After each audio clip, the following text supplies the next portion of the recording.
Damini firm underwriting के बारे में बोलना है। यस। अच्छा, अब फर्म अंडरराइटिंग होता क्या है पहले ये समझ। नॉर्मल अंडरराइटिंग क्या होता है कि अगर कोई कंपनी शेयर्स पब्लिकली इशू करना चाहती है तो वो अंडरराइटर्स को अपॉइंट करती है on behalf of company. They are the selling authority to public, कि कंपनी के शेयर्स वो सेल करेंगे। इनके अलावा कंपनी के जो अंडरराइटर्स होते हैं, अपॉइंटेड अंडरराइटर्स, वो क्या करते हैं, वो कंपनी को कहते हैं कि भाई तुम लोगों को अगर 10,000 शेयर्स अगर कंपनी को मुझे बेचने हैं आपके शेयर्स, तो इसके अलावा 2,000 शेयर्स मैं खुद लूंगा, खुद परचेस करूंगा। अगर पब्लिक ने वो 10,000 सब्सक्राइब किए या नहीं किए, उसके अलावा 2,000 शेयर्स मैं अलग से परचेस करूंगा।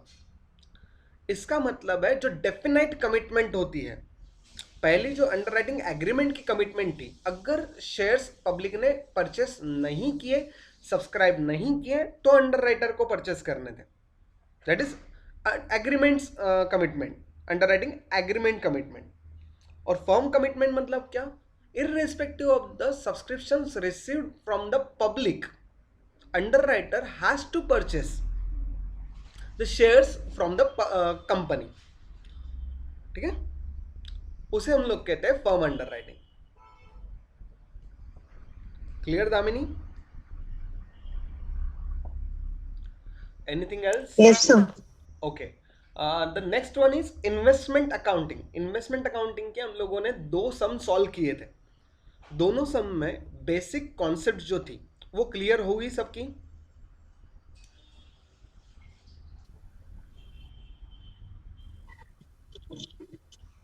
No sir. सर हाँ बोलो।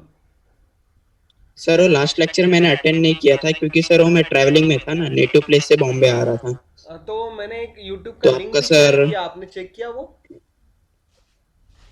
हाँ सर मतलब चेक किया सर मैंने। हाँ, सर उसमें आपने एक वीडियो अपलोड किया ना स्टार्टिंग का।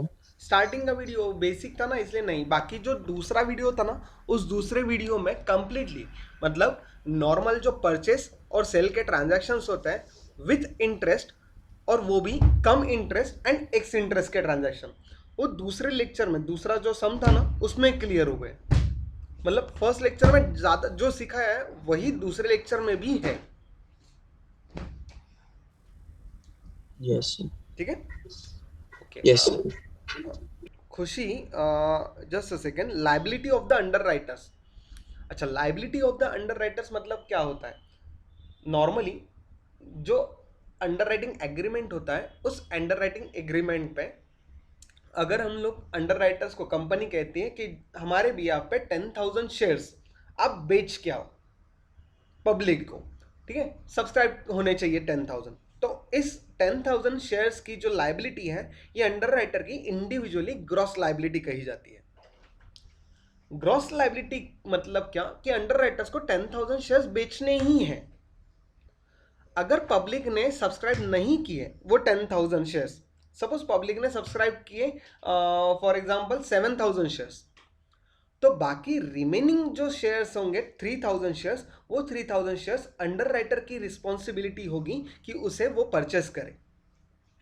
ये 3,000 शेयर्स अंडर राइटर्स की लाइबिलिटी हुई।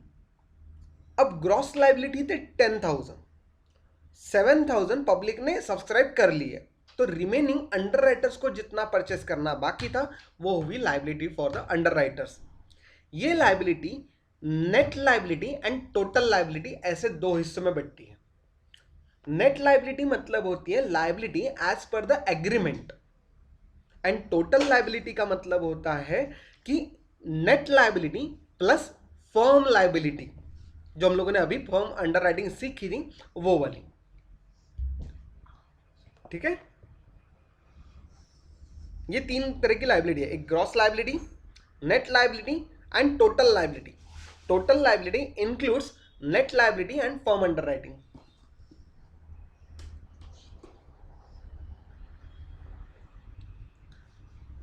क्लियर खुशी? यस। ओके ओके, चलो, anything else?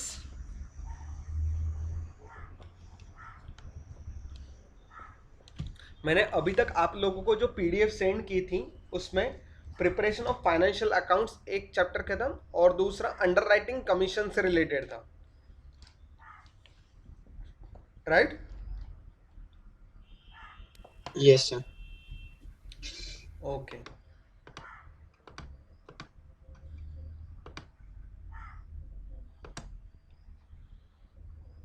Sir external exam 24 को कंफर्म होगा।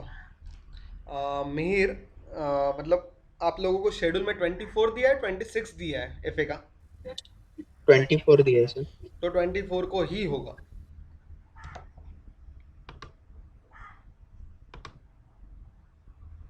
ठीक है,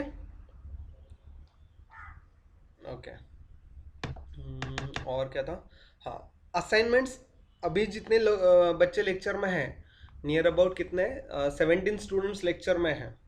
हमारी स्ट्रेंथ कितनी 36 की है। तो असाइनमेंट सबने सबमिट किए? Yes, sir.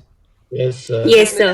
अच्छा, किसी के बाकी नहीं है असाइनमेंट, लेकिन फिर भी मेरे पास में कुछ लिस्ट है, उस लिस्ट में 33 स्टूडेंट्स की ही असाइनमेंट सबमिटेड है। तो जस्ट मुझे कंफर्म करना था कि कुछ नाम मैं लेता हूँ, उन्होंने रोल नंबर की जगह पे उनका आईडी नंबर डाल दिया है। So just want to confirm their roll number. Pragya Anil बदला है लेक्चर में अभी? Pragya? No, sir. No, sir. Okay. Bhavik Bhanushali? Yes sir. नहीं है? है सर है। अच्छा, फिर बोलो भाविक, रोल नंबर आपका क्या है? 3। 03? हाँ। जरा जोर से बोलो, आपकी आवाज़ नहीं आ रही है। 03। Okay, next Tripti Bhoir, lecture में हो आप? तनुश्रिता गिरी? Yes sir. हाँ, आपका आपने रोल नंबर की जगह पे आपका आईडी नंबर एंटर किया है। Actually we required roll numbers. तो 11। 11, okay. Deepti Jain?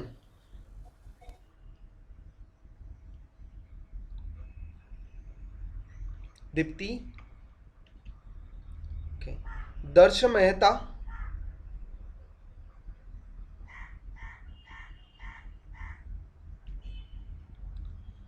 Kevin Patel?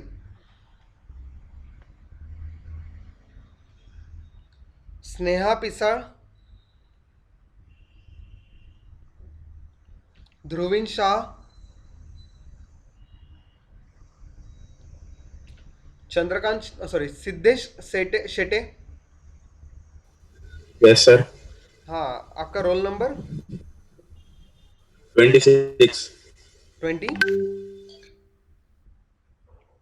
Hello? 26। 26, okay. Then Khushi Verma? Yes sir 31। 31, okay.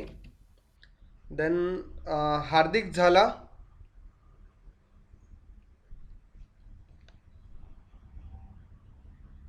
नहीं है। प्रतीक जायसवाल?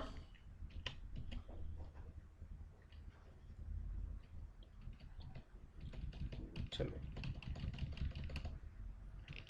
तो अभी तक सिर्फ 33 स्टूडेंट्स के आए थे और आज मैंने असाइनमेंट का सबमिशन बंद कर दिया। ठीक है, तो बाकी जो बच्चे हैं उनका मैं नाम, मतलब नंबर्स एक बार चेक करके वहाँ पे इन्फॉर्म कर दूंगा ग्रुप में।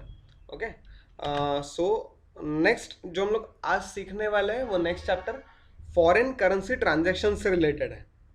ठीक है, जो 4 चैप्टर हमारे फाइनल एग्जाम्स के लिए रहेंगे वो preparation of final accounts, underwriting commission, investment accounting और last one is foreign currency transaction. एक और चैप्टर है हमारा, अगर वो कवर होता है तो वेल एंड गुड, नहीं होता है तो उस पर हम लोग लेक्चर्स नहीं लेंगे। ठीक है, सॉरी, लेक्चर्स नहीं, टेस्ट नहीं लेंगे। वैसे मैं आपको इन्फॉर्म करूंगा ही। Clear?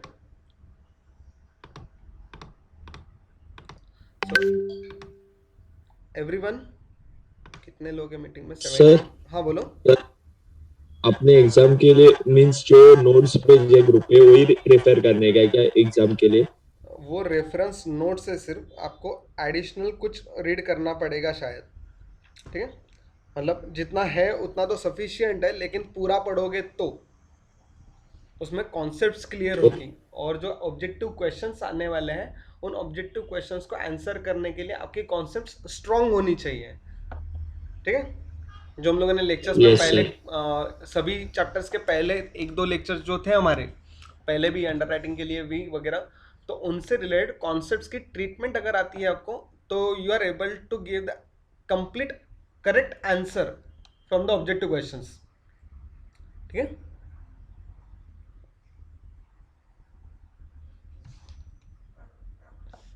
Done? Yes, sir. Okay, so just confirm कि आप लोगों को स्क्रीन दिख रही है regarding the foreign currency transactions. Yes, sir. Okay, हम लोग जो फॉरेन करेंसी ट्रांजैक्शंस सीखने वाले हैं वो अकाउंटिंग स्टैंडर्ड 11 गवर्न करता है। हमारी जो एग्ज़ाम पैटर्न है TYBMS के लिए, उसमें कहीं पर भी ऐसा लिखा नहीं है कि फॉरेन करेंसी ट्रांजैक्शंस हम लोगों को AS11 के जैसे ही सॉल्व करने या उनके गाइडलाइंस के थ्रू ही सॉल्व करने। फिर भी जो कुछ भी रिक्वायरमेंट है उस रिक्वायरमेंट को फुलफिल करने के लिए सारे ट्रांजैक्शंस को जितने रेगुलर टर्म्स एंड कंडीशंस हम लोगों को सीखनी है वो अकाउंटिंग स्टैंडर्ड 11 में कवर होती है। तो याद रखना है कि AS11 हमारा फॉरेन करेंसी ट्रांजैक्शन से रिलेटेड है, AS13 accounting standard 13 investment accounting से रिलेटेड, और जो फाइनेंशियल अकाउंट हम लोग प्रिपेयर करते हैं, फाइनेंशियल स्टेटमेंट्स प्रिपेयर करते हैं, वो होता है शेड्यूल 6 के हिसाब से, चैप्टर 6 के हिसाब से, ठीक है? ओके, तो फॉरेन करेंसी ट्रांजैक्शन में आने वाली ये फॉरेन करेंसी वर्ड ये आप लोग पहले से जानते हो, तो मुझे आप लोग बताओ कि what is mean by foreign currency? Foreign currency क्या होती है?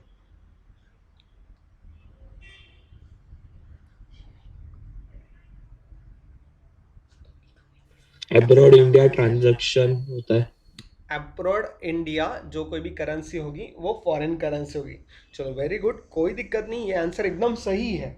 लेकिन जो हम लोग ट्रांजैक्शन सीखने वाले हैं उन ट्रांजैक्शंस को अगर हम लोग देखें तो अगर सपोज फॉर एग्जांपल ट्रांजैक्शन के लिए कोई ए कंपनी है, ABC कंपनी है, वो ABC कंपनी अगर किसी फाइनेंशियल ट्रांजैक्शंस को एग्जीक्यूट कर रही है और ये ABC कंपनी एक इंडियन कंपनी है,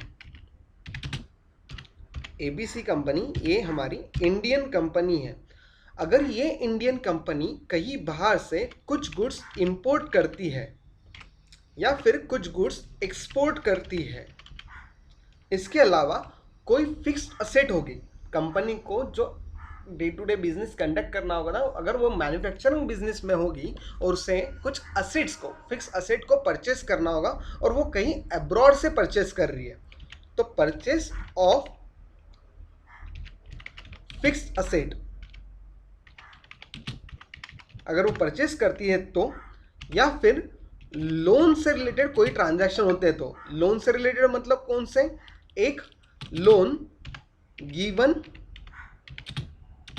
और टेकन। एक इंडियन कंपनी ने कहीं फॉरेन कंपनी से अदर देन इंडियन कंट्री से कुछ गुड्स इंपोर्ट किए हैं, कुछ गुड्स एक्सपोर्ट किए हैं, कुछ परचेस की है फिक्स असेट्स की, या फिर कोई लोन लिया है या लोन दिया है। इन तरह के अगर कोई ट्रांजैक्शन वो कंपनी करती है तो इसके लिए नॉर्मली जो करेंसी इंडियन करेंसी में यूज होती है वो होती है INR रुपीज, राइट? ये INR रुपीज जो है ये हमारे लिए नॉर्मली इस ABC लिमिटेड के फाइनेंशियल ईयर के लिए बन जाती है रिपोर्टिंग करेंसी। ऐसा क्यों? क्योंकि ABC कंपनी ये इंडियन कंपनीज एक्ट के अंडर इंडिया में रजिस्टर्ड हुई है। तो अगर रिपोर्टिंग इंडिया में हो रहा है तो रिपोर्टिंग होते वक्त जो करेंसी यूज हो रही है इंडियन रुपीस, ये हो गई हमारे लिए रिपोर्टिंग करेंसी। अगर सपोज ये एबीसी कंपनी यूएस में होती तो जो करेंसी होती वहां पे रिपोर्टिंग करेंसी वो बन जाती यूएस डॉलर। तो रिपोर्टिंग करेंसी का मतलब क्या होता है कि it is a currency where the actual reporting is done. समझ में आया कि रिपोर्टिंग करेंसी क्या होती है एवरीवन?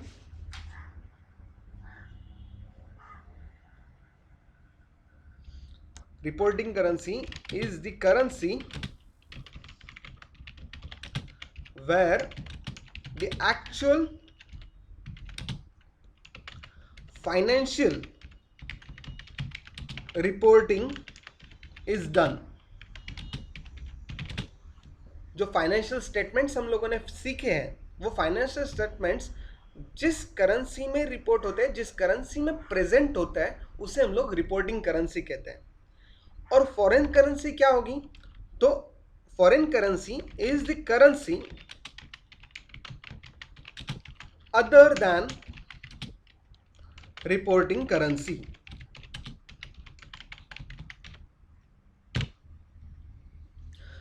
इंडियन कंपनी के लिए इंडियन रुपीस रिपोर्टिंग करेंसी है और इसके अलावा इन चारों ट्रांजैक्शन के लिए वो अगर यूएस डॉलर, येन, दिरहम या फिर इसके अलावा कोई अदर करेंसी में अगर वो ट्रेड कर रहे हैं तो उनके लिए वो दूसरी करेंसी हो जाएगी foreign currency. Exchange rate, exchange rate normally क्या होता है? It is exchange rate is the difference, sorry, is the ratio of two different currencies। जैसे कि हम लोग नॉर्मली लिखते हैं ना कि आज का डॉलर का रेट क्या है, तो डॉलर का रेट क्या है हमारा आज का? तो suppose for example $1 is equal to 72 rupees for example. तो ये जो है ये एक्सचेंज रेशियो जो है 1:722, ये हमारा होता है एक्सचेंज रेट। नेक्स्ट आता है स्पॉट रेट। अब स्पॉट रेट के लिए समझने के लिए एक बात ध्यान में रखो कि अगर कोई XYZ ABC कंपनी कोई भी इन चारों में से कोई भी एक ट्रांजैक्शन वहां पे एग्जीक्यूट करती है तो एग्जीक्यूट करते वक्त वहां पे जिस दिन ट्रांजैक्शन हो रहा है, when the actual transaction is done, उस ट्रांजैक्शन डेट के लिए जो रेट होगा उसे हम लोग कहते हैं spot rate.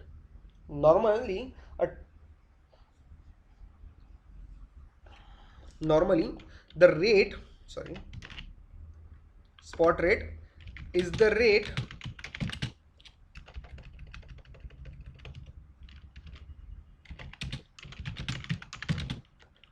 when at the time of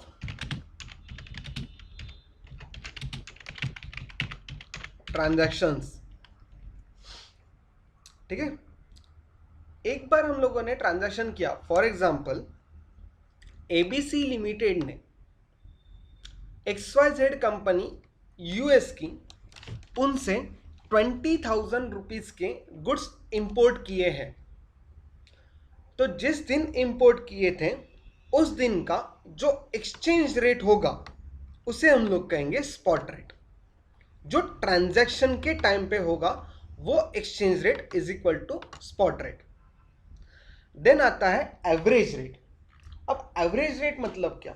normally जब फ्लक्चुएशंस होते हैं रेट्स में, बहुत ज़्यादा फ्लक्चुएशंस होते हैं या हमारे फ्रीक्वेंट ट्रांजैक्शंस होते हैं।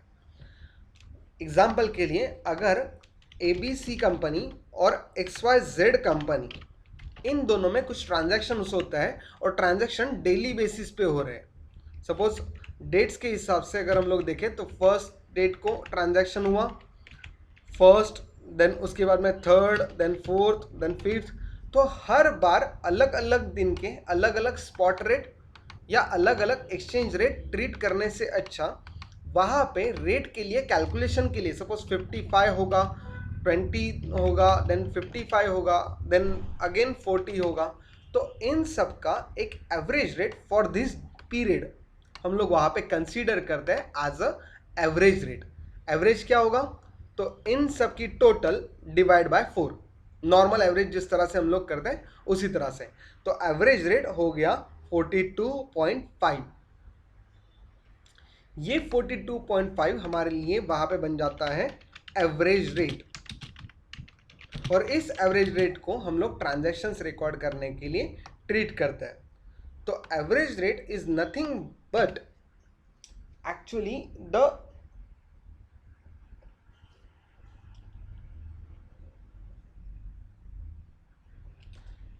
mean of the different rates. Clear? Average rate generally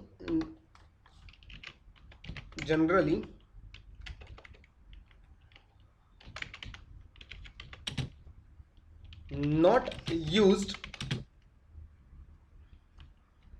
ठीक है, इसे बोल्ड में करके रखते हैं। एवरेज रेट नॉर्मली यूज नहीं करते हैं। नेक्स्ट आती है क्लोजिंग रेट। अब क्लोजिंग रेट मतलब क्या? कुछ याद है क्या कि हम लोग क्लोजिंग स्टॉक कुछ रिकॉर्ड करते थे? एवरीवन, फाइनेंशियल अकाउंट प्रिपेयर करते हो, कुछ क्लोजिंग स्टॉक हम लोग रिकॉर्ड करते हैं। वो क्लोजिंग स्टॉक कौन सी डेट को होता है? कुछ याद है?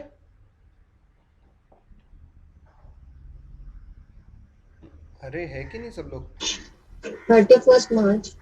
राइट। अगर इंडिया में है तो 31 मार्च हमारे लिए क्लोजिंग स्टॉक की डेट होती है, राइट। तो क्लोजिंग स्टॉक के लिए अगर हम लोग रेट के हिसाब से देखें तो normally it is a closing rate is the rate at the balance sheet date.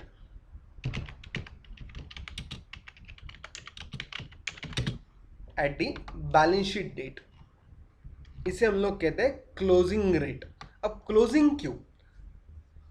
जब ट्रांजैक्शंस होते हैं तो ट्रांजैक्शंस नॉर्मली कैश ट्रांजैक्शंस होते हैं और क्रेडिट ट्रांजैक्शंस होते हैं। अगर क्रेडिट ट्रांजैक्शंस होंगे तो उनका पेमेंट जो होगा, सेटलमेंट जो होगी, वो इंस्टॉलमेंट्स में होगी। अब इंस्टॉलमेंट्स में होते वक्त वो मंथली इंस्टॉलमेंट्स हो सकते हैं, या फिर हाफ ईयरली हो सकता है, क्वार्टरली हो सकता है, या फिर ईयरली हो सकता है। तो इन सभी इंस्टॉलमेंट्स को ध्यान में रखते हुए जब हर साल का फाइनेंशियल ईयर जो होता है उसे क्लोज करते टाइम पे बैलेंस शीट प्रिपेयर करते वक्त जो डेटर्स और क्रेडिटर्स होते हैं उनको, अगर वो फॉरेन डेटर्स या फॉरेन क्रेडिटर्स होंगे तो उनको रिवाइज रेट पे रिकॉर्ड करना जरूरी होता है। अब रिवाइज रेट मतलब क्या? अगर सपोज फॉर एग्जांपल ABC और XYZ इन दोनों के बीच में एक परचेस का ट्रांजैक्शन हुआ, ABC ने परचेस किए XYZ से। परचेस करते वक्त नॉर्मली जो रेट था परचेस के टाइम पे वो था 65, 1:65, $1 इज इक्वल टू 65 रुपीज। ऐसे ABC लिमिटेड ने 10th अक्टूबर को कुछ परचेस किया। 10th अक्टूबर को $10,000 का कुछ परचेस किया है, ठीक है। तो अगर रिपोर्टिंग करेंसी के हिसाब से अगर हम लोग सोचें तो ABC को कन्वर्ट करने होंगे इन $10,000 को इंडियन रुपीज में। तो अगर हम लोग रुपीज में इसे कन्वर्ट करते हैं तो वहां पे कन्वर्ट करने के लिए हम लोग नॉर्मल मल्टीप्लिकेशन करेंगे 10,000 इंटू 65, 10,000 इंटू 65, 6,50,000 ये हमारी अमाउंट होगी। ABC लिमिटेड का जो फर्स्ट इंस्टॉलमेंट आने वाला था वो 10th अक्टूबर नेक्स्ट ईयर के लिए आने वाला है। ये 10th अक्टूबर 2020 में उन्होंने परचेस किया और फर्स्ट इंस्टॉलमेंट जो आने वाला है वो 10 अक्टूबर को 2021 में रिपोर्ट होने वाला है। लेकिन इन दोनों के बीच में जो डेट आई वो डेट थी 31 मार्च। परचेस कब किया है? 10 अक्टूबर को, 10 अक्टूबर 20 को परचेस किया। फर्स्ट इंस्टॉलमेंट है 2021 को। तो एबीसी लिमिटेड के लिए XYZ जो है, ये XYZ हमारे लिए क्या है? क्रेडिटर्स है, जिनसे हम लोगों ने गुड्स परचेस किए हैं क्रेडिट पे, और उनका पहला इंस्टॉलमेंट हमें देना है 2021 में अक्टूबर में। इन दोनों के बीच में एक डेट आती है जो इंडियन फाइनेंशियल रिपोर्टिंग के लिए क्लोजिंग डेट आती है या बैलेंस शीट डेट आती है 31 मार्च 2021। इस दिन जो रेट था वो रेट था $1 इज इक्वल टू 70 रुपीज। इसका मतलब होता है कि परचेस करते वक्त 65 के हिसाब से परचेस किया है, लेकिन क्लोजिंग डेट या बैलेंस शीट डेट के दिन वहां पे एक्चुअल में 70 रुपीज का रेट चल रहा था। तो हम लोगों को यहाँ इस लेवल पे इन 6,50,000 को रिवाइज करना होता है इन 70 रुपीज के हिसाब से, इस एक्सचेंज रेट के हिसाब से। मतलब यहाँ जो कैलकुलेशन हम लोगों ने 10,000 इंटू 65 किया था, उसे यहाँ पे हम लोग रिवाइज करते हैं कि 10,000 इंटू 70 रुपीज, जो कि बन जाएंगे 7 लाख रुपीज। ऐसा क्यों? जब एक्सचेंज करते हैं हम लोग कुछ, तो एक्सचेंज करते वक्त करेंसीज में जो फ्लक्चुएशंस होता है उनके वजह से परचेसिंग कंपनी या सेलिंग कंपनी दोनों को कुछ प्रॉफिट या लॉस होता है। लॉस हो या प्रॉफिट हो, उसे हम लोगों को दोनों कंपनीज को रिकॉर्ड करना जरूरी होता है।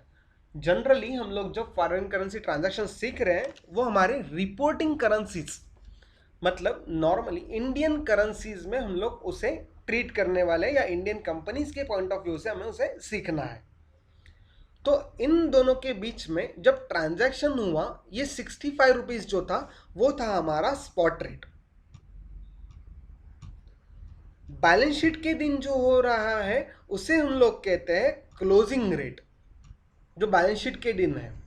और 10 अक्टूबर 2021 को जब पेमेंट करने का टाइम आया, उस टाइम पे हम लोगों को एक्चुअल में जो रेट मिला था वो रेट था सिर्फ 63 रुपीज।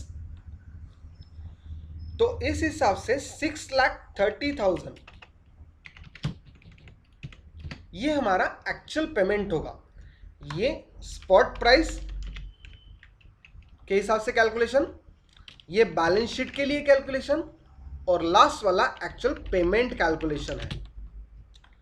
तो इस हिसाब से 63,000 रुपीज, हम 6,30,000 हम लोग पेमेंट करेंगे। Ultimately through out the year जो पेमेंट है वो पेमेंट के लिए यहाँ पे कंसीडर क्या हुआ? 65 से परचेस किया, 70 रुपीज पे क्लोजिंग रिकॉर्ड किया, और बाद में 63 एक्चुअल पेमेंट किया।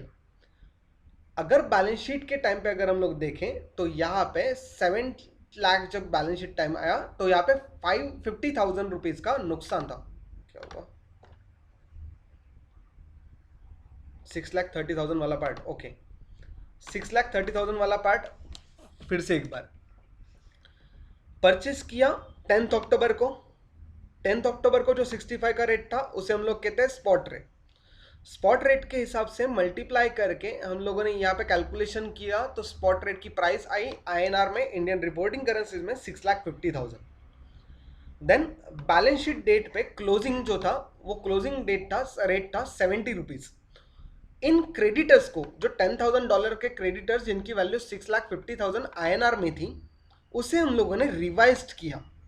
क्यों? क्योंकि अगर आज हमें पेमेंट करना पड़ेगा तो 70 रुपीज के हिसाब से पेमेंट करना पड़ेगा as a exchange rate. Then actual जिस दिन हम लोग पेमेंट करने के लिए गए थे उस टाइम पे 63 रुपीज यहां पर रेट था। ये 63 रुपीज के हिसाब से हम लोग पेमेंट करेंगे। तो वो 63 कैसे आए? तो 63 इंटू 10,000 जो हमारी डॉलर्स है, रेट से मल्टीप्लाई किया, 6,30,000 आए। पेमेंट के टाइम पे जो 6,30,000 हम लोगों ने पेमेंट किया, तो एक्चुअल में हमें अकाउंटिंग ईयर 2021 के लिए 2020 एंड 2021 इस अकाउंटिंग ईयर में 50,000 रुपीज का लॉस हुआ था। इन दोनों का डिफरेंस 6,50,000 वैल्यू थी, 7 लाख देने पड़ने वाले थे जो पेएबल थे, हमारे लाइबिलिटी में ज्यादा दिख रहे थे 50,000 रुपीज, 50 के ज्यादा दिख रहे थे हमें, राइट। जो हमारा लॉस था, ये लॉस हम लोगों को बेयर करना पड़ता था अगर हम लोगों ने उसी दिन पेमेंट किया होता तो। लेकिन इन फैक्ट हम लोगों ने पेमेंट कितना किया, 6,30,000 का। तो अल्टीमेटली हम लोगों को जो प्रॉफिट हुआ वो profit in the accounting year 2021 and 2022, 1 अप्रैल 2021 से लेकर 31 मार्च 2022 तक जो प्रॉफिट होगा वो इन दोनों का डिफरेंस होगा, विच इज 70,000। अल्टीमेटली इन पूरे ट्रांजैक्शन में, परचेज से लेकर पेमेंट तक के ट्रांजैक्शन के दिन तक, एक्चुअल में हम लोगों को कितना प्रॉफिट होगा, तो 70 प्रॉफिट माइनस 50 लॉस, 20,000 रुपीज का प्रॉफिट होगा। ये 20,000 रुपीज को हम लोग कहते हैं exchange difference. Clear? Exchange difference clear सबको? एवरीवन? सर हम लोग मतलब कंप्लीट 1 ईयर पे हमारा पेमेंट होना चाहिए, मतलब उसके आगे पीछे नहीं चल सकता? नथिंग, ऐसा नहीं है। 1 ईयर में ही नहीं है, वो पेमेंट हम लोग के एग्रीमेंट के बेसिस पे होगा। मतलब जो दो पार्टीज होगी बाय और सेल करने वाली, उनके डिपेंड करता है कि वो पेमेंट किस तरह से लेना है, कौन से डेट पे। अब ये 1 ईयर के लिए ये एग्जाम्पल था जो हम लोगों ने यहाँ पे देखा ना, ये कंप्लीट एग्जाम्पल है। जो क्वेश्चन हम लोग सॉल्व करने वाले हैं उस क्वेश्चन में ऐसे डिफरेंट ट्रांजैक्शंस हैं, इसे हम लोगों को सीखना है, ठीक है? तो और भी ज्यादा क्लियर होगा। ओके सर ये वीडियो रिकॉर्डेड है? हाँ रिकॉर्डेड है, अपलोड होगा ये भी, ठीक है? तो ये क्लियर सबको? एक्सचेंज डिफरेंस क्या होता है? आगे बढ़े? Yes sir. ओके, नेक्स्ट आते हैं हम लोग रेगुलरली, जो हमारा क्या था, किधर गया, फेयर वैल्यू। अब फेयर वैल्यू मतलब क्या? फेयर वैल्यू जनरली एक एबीसी कंपनी ने XYZ कंपनी से जो गुड्स इंपोर्ट किए हैं, उस इंपोर्ट करने के लिए $10,000 पे करने पड़ेंगे। ये जो रेट है, उस रेट को हम लोग कहते हैं फेयर वैल्यू। मतलब जो हमारी MRP होती है, मैक्सिमम रिटेल प्राइस जो होती है, उस तरह की कुछ वैल्यूज जो दोनों पार्टीज ने डिसाइड की होगी ट्रांजैक्शंस के लिए, उसे हम लोग कहते हैं फेयर वैल्यू। फिर ये रिपोर्टिंग करेंसी में भी हो सकती है या फिर फॉरेन करेंसी में भी हो सकती है। Monetary items and non monetary items. Monetary items मतलब cash and cash equivalent items, cash and cash equivalent item. ऐसे कौन कौन से होते हैं? Regular cash, bills receivable, trade receivables, उसके अलावा क्रेडिटर्स, बिल्स पेएबल्स। इस तरह के जो कैश से रिलेटेड आइटम्स होते हैं वो सारे हम लोगों के मॉनेटरी आइटम्स ट्रीट होते हैं। और इनको छोड़ के जो दूसरे आइटम्स होंगे उसे हम लोग कहते हैं non monetary items.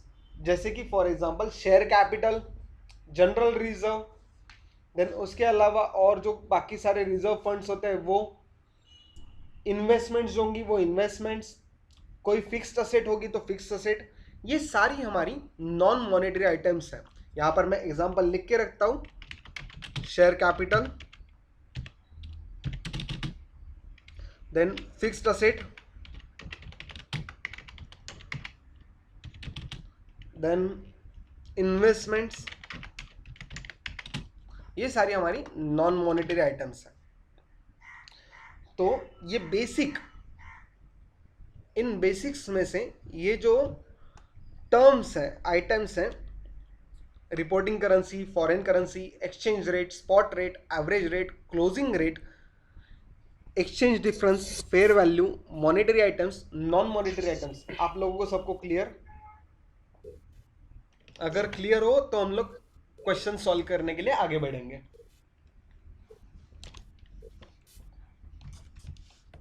Yes sir. किसी को कोई डाउट इसमें?